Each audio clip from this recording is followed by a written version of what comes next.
Okay, we're going to get started. Welcome to the M-Cubed seminar. It's my pleasure to introduce today's seminar speaker, who's Andreas Prein, or Andy, as we all like to call him in the hallways here.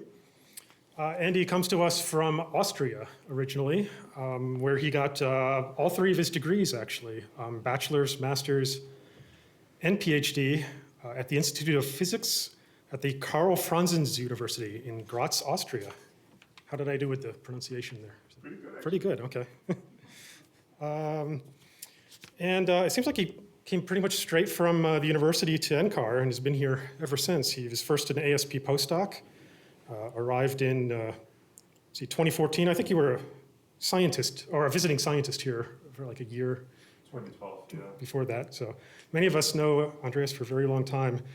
And since 2016, he's been a project scientist in M-Cubed, working on several topics: mesoscale processes in the Earth's water and energy cycle, organized convective storms in past, current, and future climates, and precipitation extremes in climate change. And he also has several lists of service activities, including, as you all probably know, the coordinator for the M-Cubed Happy Hour. And you may have gotten an email from Andy about next week's talk at the Happy Hour. And finally, just a personal item. You may not know this, but Andy is the four-time winner of the Mr. Universe bodybuilding competition. Oh wait, no, that's Arnold Schwarzenegger. That's a different Austrian. No, in all seriousness, starting in 2021, he's added the title of father to his list of job positions. So congratulations on you and your wife, on your one-year-old daughter, I believe. And with that, I'll let Andy talk. The topic today is seasonal predictability of North American monsoon precipitation. The floor is yours, Andy. Thank you so much for the introduction, George, and welcome everybody, and thank you for coming or joining in online. It's a pleasure to be up here again. It has been a while. Today I will talk about not any of the topics that George just read off my CV, the focus topics. I will talk about the seasonal predictability of monsoon rainfall in the Southwest. And this is really a long-term collaboration that we have with the Bureau of Reclamation. They are very interested in summer rainfall because they have major water issues in the Southwest. I will talk about this at the beginning. So I give a quick introduction why the Southwest is an important area for water resource management.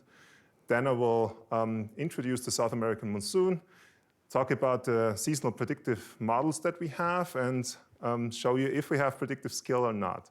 And at the end, I will give some recommendations for future work. So let's hop in, and I should acknowledge my co-authors. Many of them are actually from the Bureau of Reclamation. I think this was really essential to make this project a success, to have close collaboration with the Bureau, because they were really able to tell us what their needs are. And this was really an interactive process that we had with them ongoing for quite some years. So the drying in the West, I think this is not a surprise to anybody here. The Southwest is currently in a mega drought. Mega droughts are longer than 20 years. You see this here in this the water level at Lake Mead. It declined since 2000, not steadily. There were some wetter years, but it's currently at a record low. So it wasn't that low since the dam was built. And actually, it's pretty scary because if it drops a few feet more, they cannot produce electricity. If they reach this level, electricity production will have to stop. So just to visualize this a little bit more, this is a satellite image showing you the water level in one of the side arms of Lake Mead, starting from 1985 to present. And you can see in the 80s and 90s, there were some fluctuations, lower, higher. And then as time moves on, now we are in this drought period, and you can see like it's still fluctuating, but steadily decreasing over time. And this is where we are now. So it's really low. And this has real life consequences. So for example, in Las Vegas, they are ripping out grass because they don't have the water to water the grass anymore. In the Central Valley, they're cutting down almond trees because these are decadal trees. Farmers cannot really water them anymore, so they have to cut them down. There are severe drought measurements, so people have restrictions on how they use the water in California, and if you don't, if you violate them, you have to pay quite high fines. And of course, there's also an impact on energy production. So we see that in these drought years, you can see that most of the western US is in droughts, and many of the bigger reservoirs and dams are there as well. So energy supply from hydropower is dropping as well. So there are several reasons for this drought. We published the paper in 2016, and actually when we published it, I thought the drought is over. So I thought, oh, we were lucky we published this paper because now it's over and nobody will care anymore. Now it's 2022 and it's as bad as it ever has been. What we found in this paper is that the drought was caused by an increase in anticyclonic circulation in the Northeast Pacific, which has some natural sources, mainly in the sea surface temperature in the Pacific, but it's really amplified by human climate change, so by the higher temperatures that we had. There are several studies on that. So what is water used for in the desert Southwest? So when I'm talking about the Southwest monsoon region, it's mostly Arizona and New Mexico. So let's have a look at Arizona. There are three major water sectors that need the water.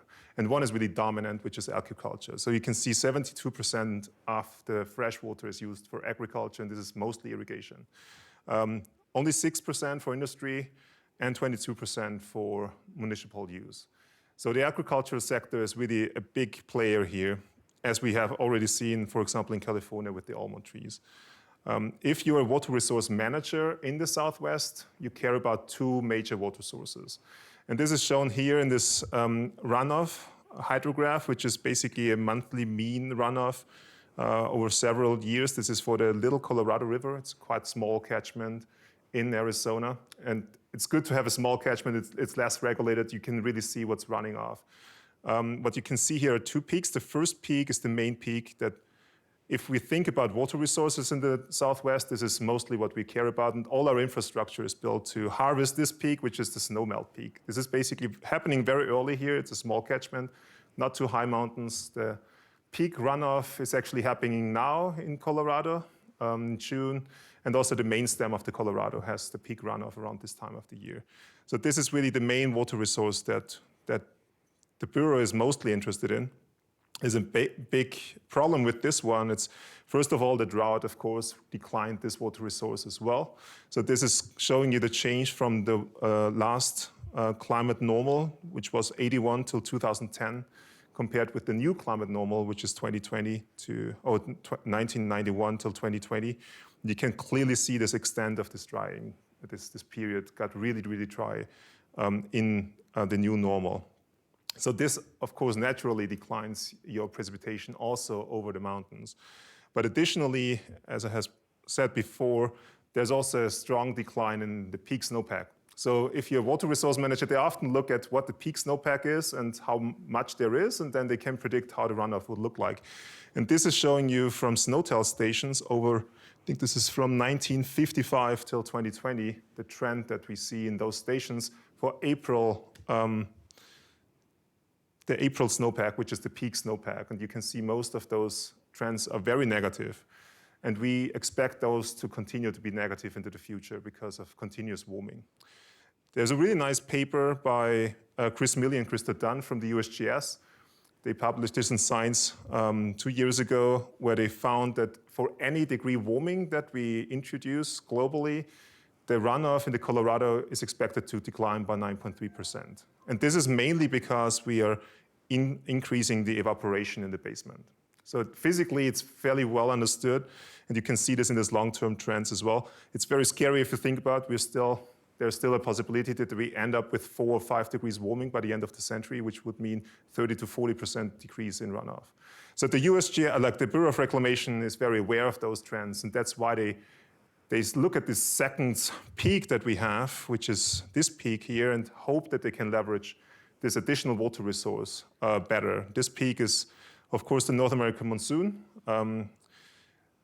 Just wanted to give you a quick introduction what the monsoon region is. So what you see here is colored the peak month of rainfall over 40-year period this is based on PRISM data. And you can see, for example, in Boulder, where we are, we have a little bit of a mix. We could have an April peak, or depending on the year, you could also get into July peak. So it's either spring or summer. We're on this border, but you can clearly see this area in the southwest, which has very clear July peak maxima. And there's a very strong transition into this region, for example, from California, where we have this winter peaks, which is mostly from landfalling atmospheric rivers. And then you have this sharp gradient where you get into this regime where the monsoon is active. So it's this region mostly that we're talking about. It's Arizona, New Mexico, and southern Colorado. Just to show you how rapid this onset is, this is in the lower Colorado Basin, which is most of Arizona, basically. This is showing you the mean precipitation that they get in the basin over a 40-year period. And you can see like the minimum is actually happening at this month, June. And then they get this rapid onset, and they have this. So this is basically what we define as monsoon season in this study from June till October. And this is an animation that shows you how rapid this onset is. It's funny, when I first plotted this, I thought I made a mistake because you can see it's so dry and then boom. I thought maybe I sorted the month wrong, something is looking weird, but this is really what's happening. Like within a few weeks, you get from very dry to very wet in the southwest, if you have a good monsoon season. So I will show you later on that the monsoon is very variable. So it's really tricky to forecast how much rainfall you will get in summer. But as you can see here, this is the main water that they get in their territory. So most of the other water is flowing in from other states like Colorado. Meteorologically, the monsoon, this is a classical depiction of how the monsoon looks like. What you get is the subtropical high is moving into the continent, is displaced westward, and then you get fairly strong moisture advection from the Gulf of Mexico and the Gulf of California. And then within this moisture streams, you get fairly heavy convection. This can be extreme as well with flash flooding. And often these are organized convective storms as well, like you can see here in Mexico. And again, here it's nicely to see you get Arizona and New Mexico are very heavily hit in this episode. So this is, I think, one of the classical pictures that people think of when they see the monsoon. It's the subtropical high over the continent. Often there is a monsoon low system over the northern Gulf of Mexico, and those two act together to push in a lot of moisture. What this really looks like on a day-to-day basis is you get this moisture surges. So the monsoon season is not like this all the time. You get surges, and then it's ebbing away again. It's drier, and then the surge can reoccur, and the surge can take place over several days. So what the water resource managers face, the challenge that they face is basically they have to make critical management decisions in April about how to manage the water resources for the remaining months. They know pretty well what the runoff will be from the snowpack, because in April we have the peak snowpack. You can extrapolate how much you will get from there, but they have basically zero clue what the summer monsoon will look like. There's no really good predictive model that can tell them how the summer monsoon will look like. So what we are trying to do here is to see if we can give them any statistically significant advice or data that helps them to make more informed management decisions. And if you talk about, I know I'm in M-cubed, and if I talk about that, you probably have to address the elephant in the room, which is the limits of predictability. Like, I know many of you worked on this in your careers, and like we know this since Ed Lorenz and Doug Lilly, and like, as I said, many of you worked on this. So typically what you think of in atmospheric predictability, I took this from Zhang et al. 2019, which is a nice overview paper, where they basically have two ensemble simulations, and they look at how fast these ensembles are saturating an arrow. And you can see this is the arrow variance on the y-axis, and when it's getting flat, you basically are saturated with the arrow. And this is the limit where you can predict. This is typically how we see that. And you can see here, like up to like a week, a little bit longer, 2 weeks, then you lose most of the predictability. They have a nice experiment here where they reduce the initial condition error by an order of magnitude. This is the blue line. And you can see in the short term, this adds a lot of predictability, but long term, you lose everything after 2 weeks or 3 weeks. And this is very consistent with other studies. I put the link here to Rich's talk. He gave a happy hour seminar a few probably years ago now, probably last year. And there is a YouTube recording of a similar seminar, which is a very good introduction in this predictability topic if you're interested. I wanted to highlight Falco's paper as well. Like he did this MPAS simulations, global storm resolving modeling, and came to a very similar conclusion after, like this is 20 days. The errors are fairly saturated all over the globe. So how can you talk about predicting the monsoon in April?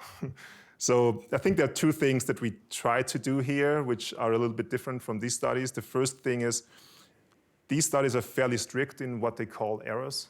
Like you really demand that at the same grid cell at the same time, the models have the same state. That's often not required by the user. For example, for us, the user, the Bureau of Reclamation, they're more interested in the basin. How much rainfall will we have over a month or the whole season?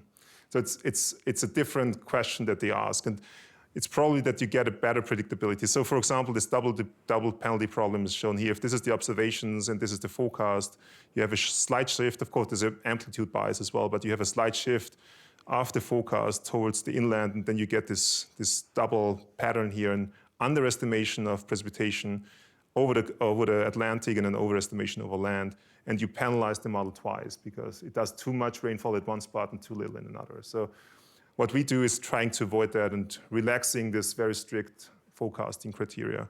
Additionally, like if you talk about seasonal forecasting, people typically talk about other Earth system components and hope that they will give you additional predictive skills, specifically the land if you talk about sub-seasonal, but if we talk about seasonal, it's often the ocean. These are very slow varying system. Like the atmosphere is varying fairly fast compared to the ocean. The ocean has way more memory. So the hope is that if you have an ocean state that you can predict that the atmosphere will react to that and give you some additional predictability on long time scales. So we use two different modeling systems here. Like the first one is the North American multi-model ensemble called NMME, which is publicly available. There are a few institutes that run models, including NCAR. We are participating with the CSM1, at least in this version. I know that we are running the CSM2 now as well. There's NASA, University of Miami, and the Canadian model that participate.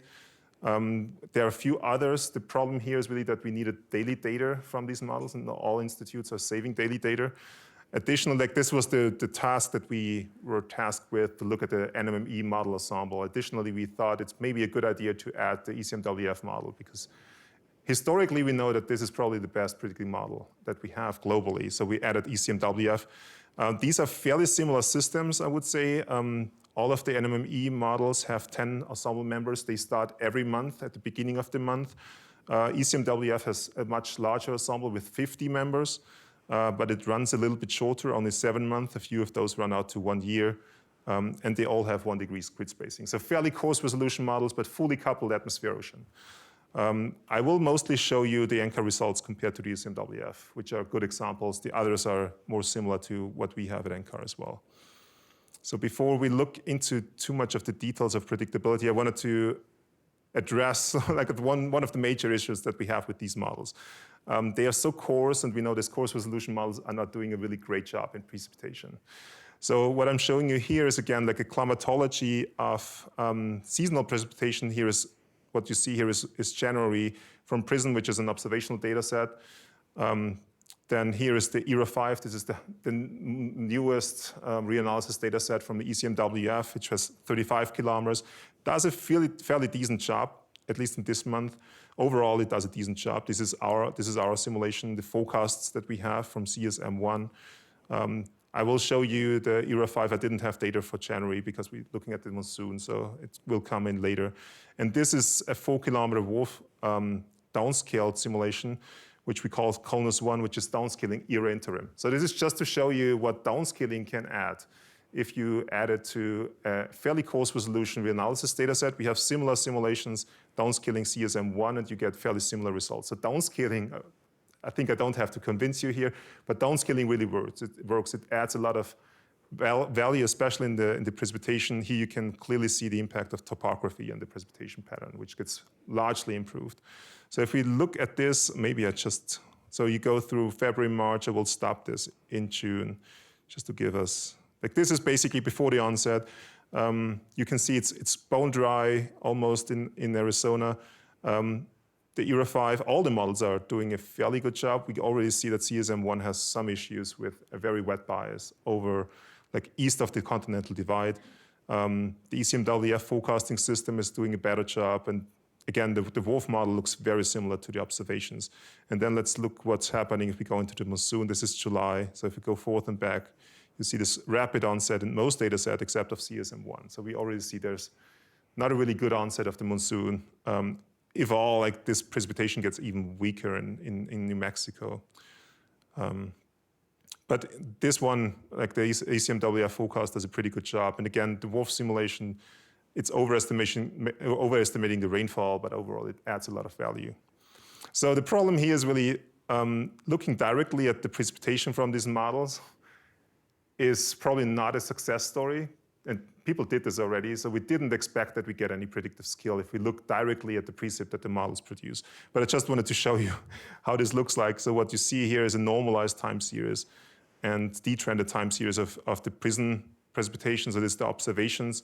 We had very wet monsoon seasons. This is for this Arizona West region here.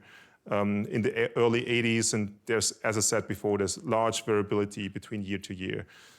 This is what the May forecasts of our CSM1 system look like, and there's no correlation at all. There's also no correlation in DCMWF, even though the rainfall looks better. So looking at rainfall doesn't help, and we didn't expect it to help. So we notice also, this is from statistics from NOAA, looking at the GSF model, GFS model, and you can see over the period 2002 till basically current, this is the equitable threat score that we're looking at, there was no real improvement in this forecast, no matter on which time period. If you look at precipitation, I think this is for 24-hour, 1-inch accumulations over CONUS. So this led NOAA to write a report and start a strategic program, which is the Precipitation Prediction Grand Challenge strategy. They were fairly critical in this report and basically said, which is very true, like the errors in these models are as big as the signals that we want to predict, and we didn't make any improvements, or not a lot of improvements in predicting precipitation since the 1990s, at least in these global models.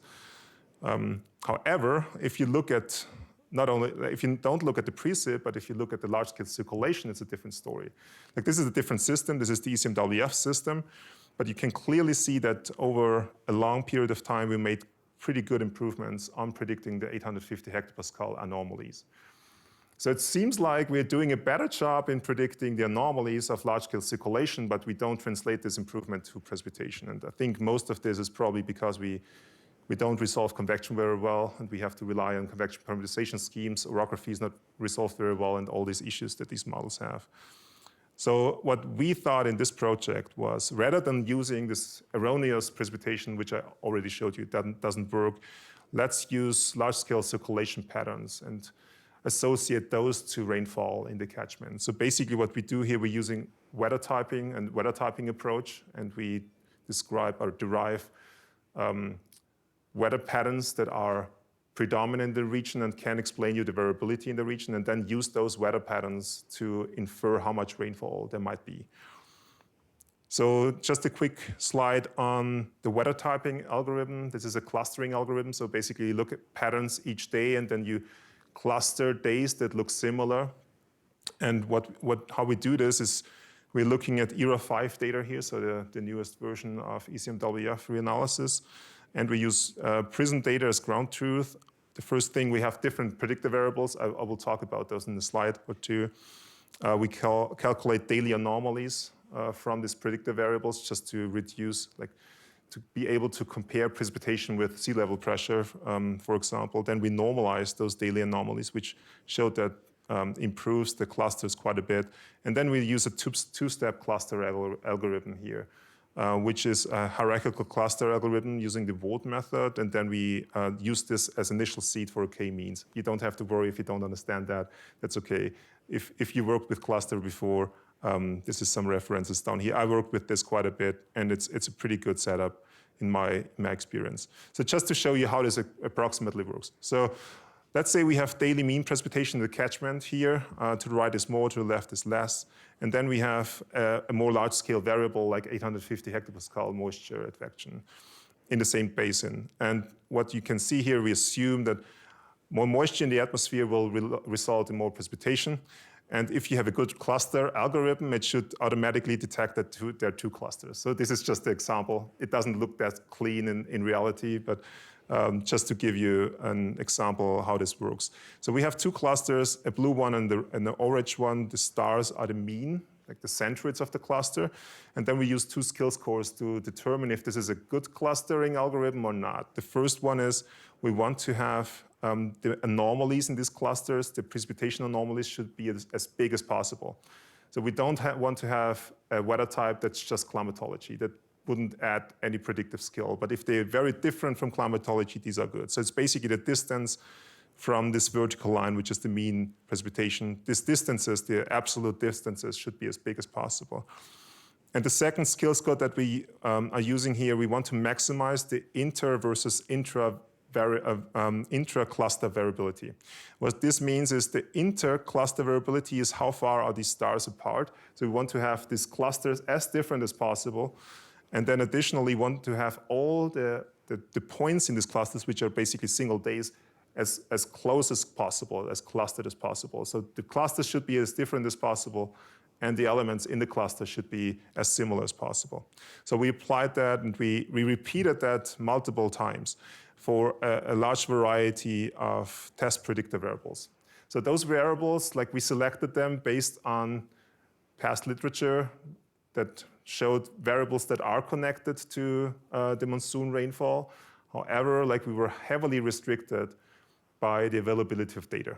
Like for example, I found that using precipitable water would be a much better variable than anything else, but they don't say precipitable water in the forecast. So we cannot use that. So we have 14 variables here, and what we do, we permutate through all of them. We allow variable combinations. Like for example, would adding sea level pressure and 850 hectopascal mixing ratio, if you use both of them, would this give you better clustering than if you used them individually?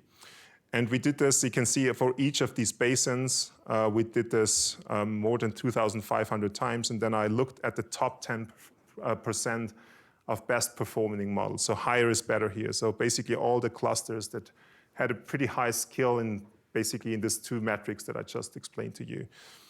And when you do that, you see that a single variable is always the best predictor, which is the 850 hectopascal mixing ratio. And that's maybe not too surprising. You don't need any other variable. It's maybe not too surprising because this is a very arid region. And the one thing that's missing is moisture. So if you get a lot of moisture influx, you get rain. The nice thing if you do this clustering on all these basins is you can compare the clusters from this basin to the other basins. And if you do that, you find that clusters in this red block are fairly similar. So we can just say this is one hydrologic unit. So they are very similar in their large scale synoptic scale setup when they get rainfall. So we basically got 4 of these regions that we were looking at, which is Western Arizona, Eastern Arizona, Northern New Mexico, and Southern New Mexico. And you can look at how the precipitation, their annual cycle looks like. You can see they're quite different as well in the precipitation behavior during the monsoon. So while, for example, the red line is the Arizona West, has very little precipitation compared to the Arizona East, which has this massive onset of the monsoon. So also from a precipitation perspective, clustering those areas makes sense.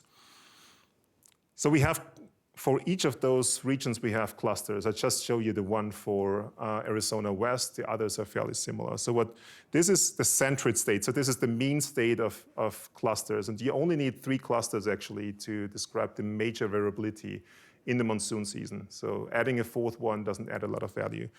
So these 3 clusters. We call them the monsoon moisture surge cluster, where you get very wet conditions, like a moisture surge from the south into the region, which is shown here as precipitable water anomaly. And this corresponds, of course, to a very wet precipitation anomaly, which is shown up here. So these days are traditionally very wet days. And you can also see this in this monthly cycle, so how often these days occur. And you see there are almost no days in June, and then you get this rapid onset of these days in July, August, and then a slow decay again. This looks very similar to what we expect from the monsoon, so I was pretty happy when I saw that. We have a normal condition, which is basically pretty normal moisture patterns over the area. Those occur throughout the season, and they are fairly dry, but can produce a little bit of rainfall. And then we have a bone dry pattern where you see the anomalies are very, very dry, and also the moisture in the atmosphere is very dry. And those are most frequent in July and also October, but we also see them in other months. So just to show you how different those really are, an average monsoonal flow day in this region produces 2.5 millimeters per day rainfall in the catchment. If you have a normal day, only a quarter of this rainfall occurs. And if you have a dry day, it's only 5% of the rainfall that you get from a monsoon day. So pure statistics. So just to show you what we basically do in an animation is, this is showing you for the 2018 season, which was fairly wet. So each day of this season, we classify. Each day, you look at the weather map, basically, and you compare each day to all of these three clusters, and then you decide, is the day more similar to the monsoonal flow cluster, to the normal cluster, or to the dry cluster? And then you assign it. It's a normal day, it's a wet day, or it's a dry day. For example, we start out with a dry day, which is written up here. It's also shown down here in this graphic. The red dots mean dry days, gray dots mean normal days, and the blue dots mean wet days. And you can already see from this plot down here that the algorithm captures these wet episodes pretty well. So if it's getting wet, it's getting blue dots down here, which is what we wanted to see. So just to show you, like you can go through this. So there's weather going on. Most of it is very dry, and then maybe I stop here. Just to show you what's happening before the monsoon onset in this season. So you can already see what you see in this map is 500 hectopascal geopotential height lines, which are the gray lines here. Then you see the geopotential height anomaly, which are the colors in the background. And additionally, the red curves here are showing you the moisture, precipitable water. So what you see here, as the monsoon onsets, this high pressure anomaly, very classical picture, like moves into the continent westward and then leads to this moisture that's sitting down there, advects this moisture into the region. So you can see this now happening. So you have moisture surge happening, and it's very wet. So this is this wet episode that we have here. So this is fairly classical monsoon circulation. But you can see, for example, if we move through here, there are days in here that are not really corresponding to what you think the monsoon should look like, but are still fairly wet.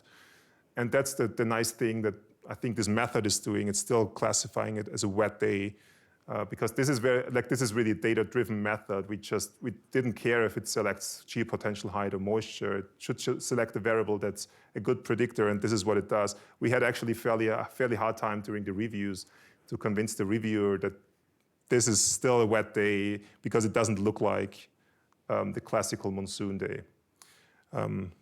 So you can look through the monsoon. So basically, this is what we do for every year. And at the end, when we classified all of these days, we just add up how many monsoonal flow days or how many wet days did we have. So the more of those, hypothetically, you would expect that it's getting wetter. So if you have a lot of these monsoonal surges, it should be a wet year. So let's try if this works. So this is now the precipitation time series, again in this Arizona West region, and this is from PRISM. You can again see this massive interannual variability and also this long-term trend where we had very wet seasons in the early 80s, and we never really got back to what we had in the 80s. So this is from PRISM again during the monsoon season, and this is what you get if you do the weather typing on ERA 5 with 850 hectopascal. It's not perfect, but you can see it's capturing the major modes of variability, and you can see this in this scatter plot. So dry years are really years that have a low amount of this weather type, this wet weather type days. So in fact, there are some years that only had 10 of those, and some years that are very wet have 60 of those. So by using this, this is basically a proxy for rainfall. So you can look at how often those occur and then re-infer how much rainfall you expect to get from them. I will skip over the next slide. So the question that I wanted to answer now is, like looking at the models. So far, we didn't really look at the models a lot. So what you would like the models to be able to is to at least simulate the climatological condition during the monsoon season. Like, don't looking at the predictability. We just want to see, are they generally able to predict or simulate the monsoon? So what I'm showing you here is, this is from ERA 5 again, so observations. This is the 850 hectopascal mixing ratio, the average over this catchment. And you can see it's fairly dry in June, and then we have this fairly rapid onset. This is the mean, like the gray lines in the background are single years. This is just the climatology. So we have this fairly rapid increase in July, fairly stable in August, and then this decay. So you can clearly see this monsoon cycle in here. Let's look at the NCAR CSM1 model. So this is when you start the model in February. So again, this is averaged over many years. So actually the dryness at the beginning is fairly well simulated. Also the onset of the monsoon doesn't look too bad. So there is at least some moisture increase, but it's very dry. So that definitely is an issue, especially if you think about precipitation. But if we use our method, if this is a systematic bias, or if this is a systematic bias and not a random bias, it should still be okay. So what we would expect now is the closer we get to this June date here, the better the model should be, because we initialized the model and it should have some understanding of some information from the initial conditions. So let's see what's happening. So this is March, very similar to February. This is April, and this is May. And you see already there's something sketchy going on. May is worse than what we had before. And when I show you June, you see why. So this model has a very strong initialization shock. Basically what this is you confront the model at the beginning of the simulation with observations, but the model has a very different climate and weather state. So as soon as you let it go, it goes crazy and then swings back into model world. And the problem with that is, especially in the atmosphere, you lose most of the predictability that you get from the initial conditions. So there's something that's really bad for predictability. You see this going on also in summer. However, like this is also what you see if you, for example, just count how often you get monsoonal flow days or these wet episodes. So the gray line is again this from era 5 observed climatology, where you see this rapid onset. And in July and August, almost half of the days are these wet days. And it's first of all too dry, and then you see this initialization shock also in this weather classification pattern. So this is what the ECMWF model is doing, and I think it's a really good example how good a model can be calibrated. I was really surprised when I saw that. First of all, like it has a very good climatology. So even if you started early on, what it does in the monsoon season, it looks very comparable to what we have as observations. And the main thing that I wanted to highlight here is the August forecast. So it really pulls down, like you're a little bit too high in the moisture here. It really pulls it down back to the observations, and then you keep track of the observations. This is exactly what you want to see from initialization. It's the same thing if you look at this frequency of monsoonal flow days. So here in August, for example, the August forecast is more similar to what the climatology looks like than the previous forecast. And the climatology looks very good as well. So the next question is, of course, is there predictability in these models then? Like, I think for the NCAR model, it's my hopes were not very high after seeing the initialization shock. But I can show you what this looks like. So this is what I showed you at the beginning. This is if you just straight out from the box use precipitation. And this is the same thing from the ECMWF model. And here, this is basically what you get if you use the weather types instead of precipitation. And you see there's no correlation either. So this doesn't really help here. However, it really helps in the ECMWF model. So the ECMWF model seems to have a pretty good understanding of how often these wet episodes are occurring. What it isn't able to do is translating this into right precipitation, but it's okay. Like that's why we're using this weather typing framework. So it seems like this is for the May forecast. We even find predictability in April already. So the question is, where is this predictability coming from? So is this something real? Is this just good luck because those two lines match up? Correlation doesn't mean really that these systems are physically correct. So if you look at the patterns, the large-scale geopotential height pattern anomalies, during the 25%, like during the top quarter of years that had the highest frequency of wet days. So these are the wettest years that we have in the last 40 years. If you look at those and look at the geopotential height patterns, you see that there is a global wave train that's connected to high frequency of monsoonal surges in the southwest. So you can eyeball them in. There are probably a wave pattern of 4 here. And they really extend across the Pacific and even in the Atlantic. We have a quite strong signal here. And if you look at the sea surface temperature, those are mostly correlated with El Nino conditions, like with what we have at the moment. But these correlations with El Nino are fairly weak. So the people looked at that and tried to see if there's a connection, or if they could use sea surface temperatures in the Pacific as a forecast or to predict the monsoon season rainfall. And this doesn't work very well. But you can see there's cold temperature in the Pacific, and we have this interesting dipole in the Atlantic, which seems to be very important here as well.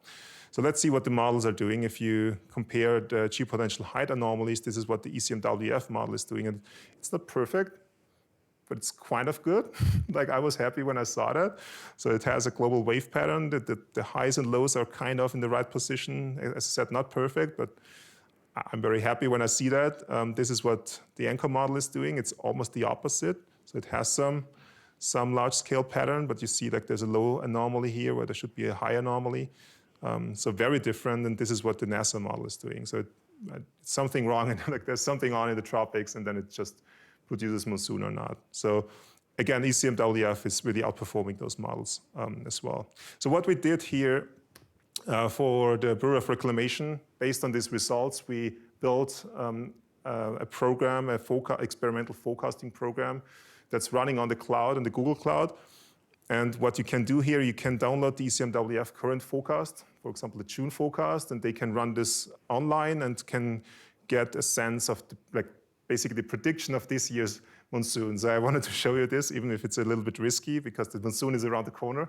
You probably remember if I say something wrong, but you will see the prediction is a little bit mixed, so I can probably talk my way out of it. So what they get is they get a graphic like this, which is showing you, for example, that the blue lines, this is ECMWF, the June forecast for 2022. The blue line, the dark blue line is the medium frequency of these wet episodes. The spread is in the background, and the black line is basically what the climatology would be.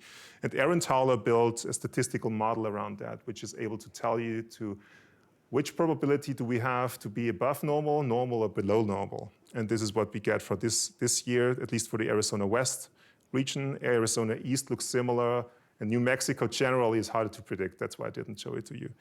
But what we have here is Arizona West, the whole season, June, July, August, September, October. It seems to be more likely that it's a wet monsoon season, 43%. Still quite a lot of chance that it will be normal, and still a chance that it will be dry. So whatever happens, I'm fine. But it should be wetter than normal. And this is basically, it's aligned well with what NOAA is saying about this year's monsoon. We had a second statistically significant model here, which is September, October, which looks fairly similar. So also the late monsoon season should have above average chance of being wet, which would be great because, the fires are going on, and having monsoon, not only for water resource, but also for fire management would be really great.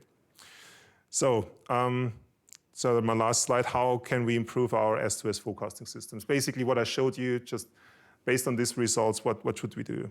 First of all, I think this is the obvious thing. We have to reduce this initialization shock. As long as we have initialization shock in this model, we will not have good predictive skill. And ECMWF shows us how, that this is really possible. We have to reduce systematic biases. We can also see that even if we reduce this initialization shock, we really should get closer to the climatology. Otherwise, we will never be able to simulate the precipitation well. And thirdly, improve the simulation of mesoscale processes. I think this is something that MQ can really contribute here, because this is really where we do most of our work. We know that we can get from something like that to something like that if we have the right model and the right setup. So for example, this was 4-kilometer WRF, explicit simulating convection. And this is not only for the pattern of precipitation, but also you saw this before, I'm pretty sure, also the general cycle of precipitation, where you see, for example, is the Rio Grande Basin, comparing the observations, which is black. The red line is a 4-kilometer WRF simulation. And the green line is ERA 5. And even ERA 5, which is the latest generation of reanalysis, heavily assimilates data. Whatever it can get has a very wrong general cycle in this basin. And WRF does improve that a lot, specifically if you think about extreme rainfall. Like this is the PDF of extreme rainfall. Year 5 heavily underestimates that. But if you're interested in extremes, high resolution really gains a lot. So what do we need? So how do we get there? I think we really need advancements in our data assimilation system in this particular model. And again, I think this is something where we can work together at NCAR. Like we do data assimilation here as well and have lots of experience. I think we should really try to join and share experience and work together on these issues. The nice thing about this is probably solving both of these issues up here. I think it's not a serendipity that ECMWF has a very nice climatology and has no initialization shock. It's probably going hand in hand. If you solve one of those, the other one comes for free. I think we need a more objective way to calibrate our models. So if we upgrade from, like, for example, in CSM, this was a major issue. If we go from version 1 to version 2, you have to retune the whole model, and often this is reliant on expert knowledge, and people start to turn knobs, and somehow you get back. But I think it would be better to have a more systematic way of doing this, and I think it goes in hand to have good skill scores to evaluate the model against, that you really can track how the model performance is changing over time.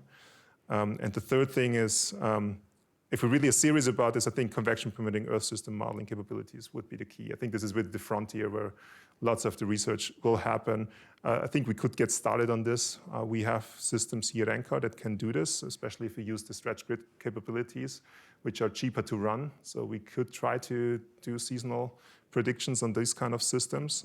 And really, I think that the benefits here are definitely precipitation, but also extreme events like cyclones, monsoon rainfall, snowpack, high winds, and so on. So I think there would be a lot of benefits from these high resolution systems. And like the end goal, of course, would be global convection permitting Earth system models. And here I think the million-dollar question is really how does, if you fully resolved convective scales up to global scales, how does this affect your predictability? So I think this is really the frontier in the next, hopefully 10 to 20 years.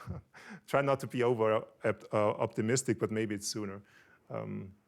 Where we can also join as NCAR, like not only in MQ, but I think this would benefit a lot of research that's going on at NCAR.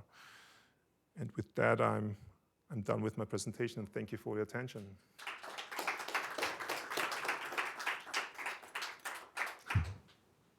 Thank you very much, Andy. It was a great talk. I'm going to handle the question online first. It's by Rudy Estrada. Thanks for your patience. He submitted it 30 minutes ago, and I thought I'd wait until the Q&A at the end.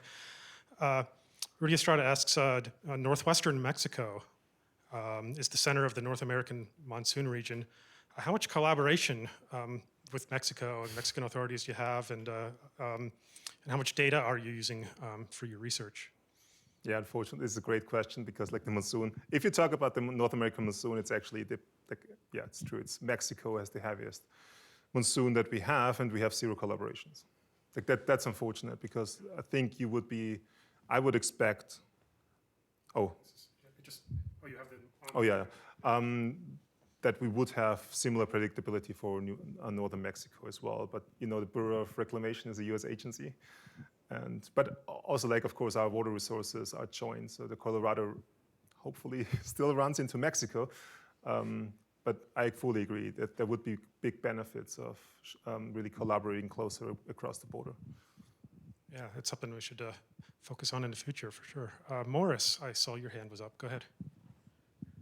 First of all, your monsoon forecast for the season is going to go wrong already this weekend. Yeah, There's a very strong, quote, monsoonal pattern setting up. It's different from a June-July monsoon, but very strong southerly and moist 850 millibar temperatures, even over Colorado, so this weekend. So, but my main question is, so why are we sticking with the CESM? Why don't we just dump it and move to ECMWF for all of these efforts? It's a great question.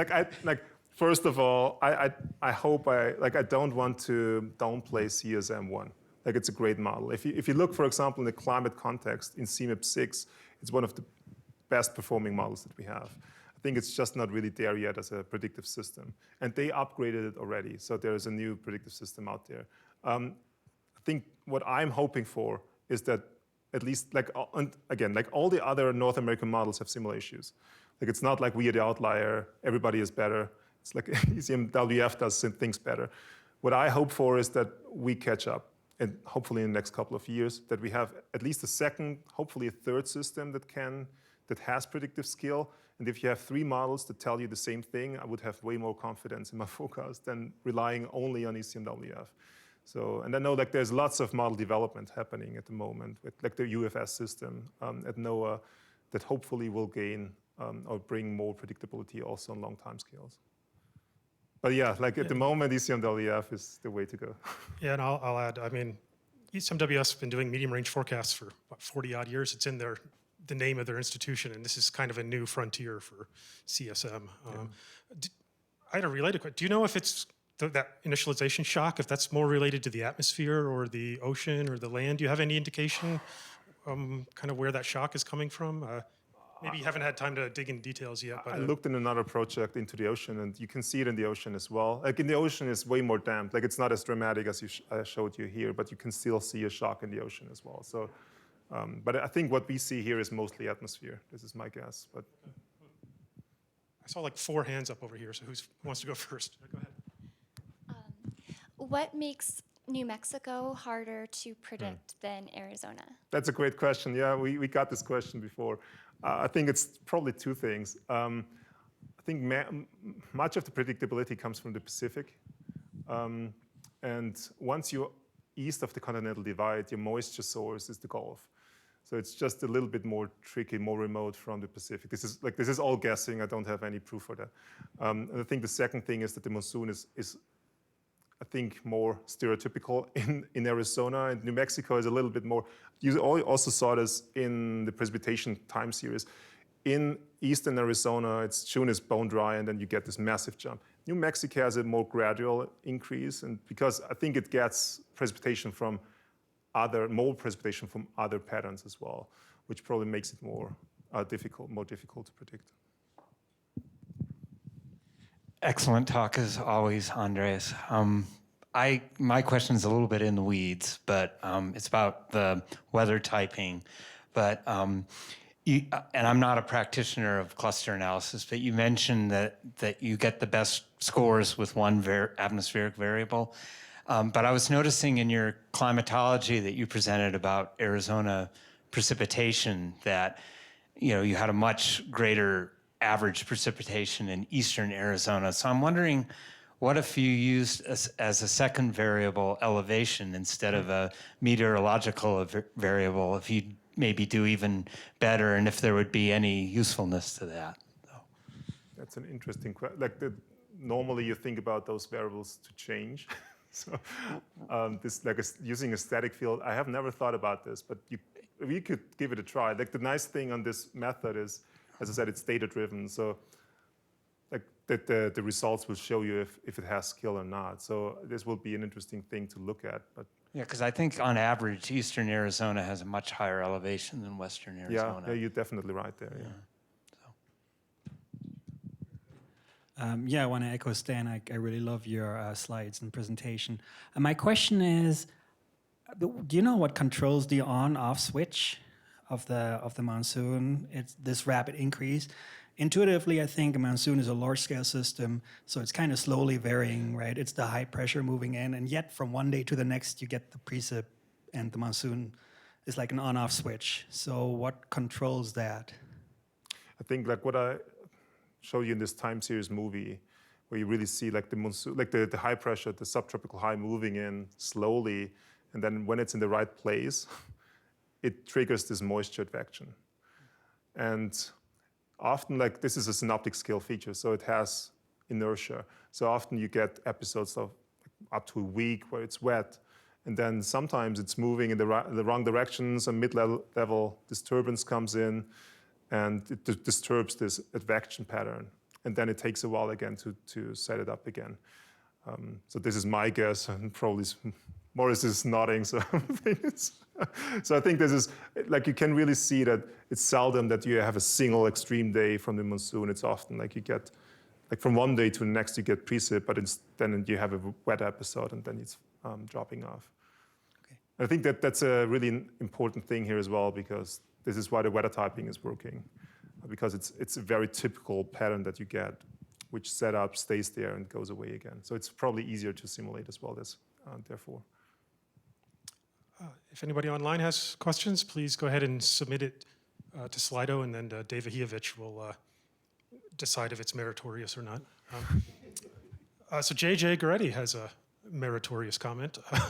How can data assimilation benefit these S2S forecasting applications when the time delay from observations is so large? DA usually cannot solve model bias issues outright, but some people are using DA or machine learning to debias initial conditions in medium-range weather forecasting. Will such approaches translate to this seasonal to subseasonal forecasts? I think the first thing is that if you have a good data assimilation system, it really helps you to calibrate your model well. So it shows you where your errors are and you can calibrate. I think this is what ECMWF does. So that's why the Monsoon, like the 850 hectopascal moisture looks that good. So that's a big benefit already. So you have climatologically, you do very good if you have a very well calibrated model. I think like the atmosphere, as I showed you before, like after a couple of like 2 or 3 weeks, the predictability is gone. But I think it's really the ocean then more that spins up patterns in the atmosphere, like this wave train that I showed you, where you get the predictability from. And I think, yeah, this is very true. Like using machine learning methods could definitely help in the seasonal to subseasonal scale as well. Like I think, again, like I think this is really an opportunity to link shortwave and medium range weather forecasts. Like if you look at the ECMWF forecast, it's not only good on the seasonal timescale or in week 2 or 3, it's also pretty good in near-term forecasts as well. And we just got 2 quick online questions here. Kelly Nunez-Ocasio says, great talk. I'm wondering how this monsoon interacts with, I'm assuming that's atmospheric rivers.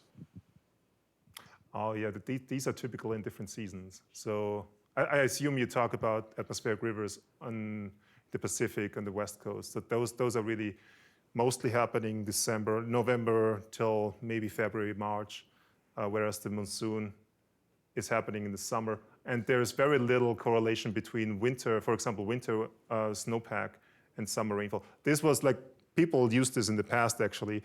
Like if you look at a certain period, like I think maybe from the 80s till 2000s, you see a fairly nice correlation between winter snowpack and summer monsoon, but this breaks down later on. So this is not a really good predictor. It was just serendipity that those 2 things were in sync for a while. So I think there's not a lot of connection between the ARs and the NAM. Yeah, and Kelly, if I'm mistaken about what AR stands for, you can submit another question and correct me.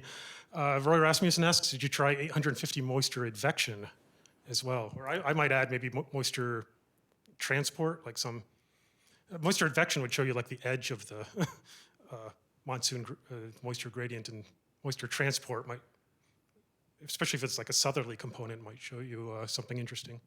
Yeah, what I looked at was moisture flux. So basically, yeah, moisture flux wasn't very good. I think it's basically because you have to predict the wind field as well, in addition to, and then you're probably more constrained on how the large-scale setup can be. So it was very clear, any additional variable that you add to the 850 mixing ratio deteriorates your cluster skill. Maybe, yeah, like your idea, Stan, with adding topography would be a really interesting thing to test. We'll take one more question, and Wojtek has his hand up. It's related to what Stan asked. I mean, yes, topography is stationary, but the moisture on topography, the soil moisture is not. Mm-hmm. So maybe there's not enough data to kind of include that. I don't know. Do you think it's relevant? Or? There are some studies out there that found correlations between soil moisture and monsoon rainfall. It's not saved in the forecast system. So that's again, this would be an easy thing to fix. Like as I said at the beginning, precipitable water would be better than 850 hectopascal moisture, but it wasn't saved, so we don't have that. But this would be an easy way just to improve the forecast by saving it in future runs. But yeah, soil moisture would be a good additional variable to look at. All right, if you have additional questions for Andreas, you probably know where to find him. He told me earlier today he doesn't live too far from the Foothills Lab, so Yeah. maybe you can Close the bill. meet up for lunch or something with questions too. Thanks again for a great talk and an insightful presentation. So thanks, Andy. George. Thanks for coming.